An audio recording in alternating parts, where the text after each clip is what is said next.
మరి ఇక్కడికి వచ్చేసినటువంటి కార్యకర్తలందరికీ కూడా నా యొక్క మనవి, గౌరవ శాసనసభ్యులు అన్నారామరావు గారు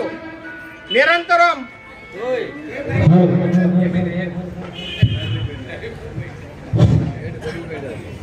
ప్రజా సంక్షేమమే ధ్యేయంగా, కుల మతాలకు అతీతంగా మరి అందరూ నా వాళ్ళే అనుకునేటువంటి నా కుటుంబ సభ్యుల నియోజకవర్గంలో ఉండేటువంటి వాళ్ళు నా పార్టీకి నాకు ఓటు వేయకుండా అర్హులైనటువంటి వాళ్ళందరికీ కూడా ఏనాడు అభ్యర్థం చెప్పకుండా మరి ఈరోజు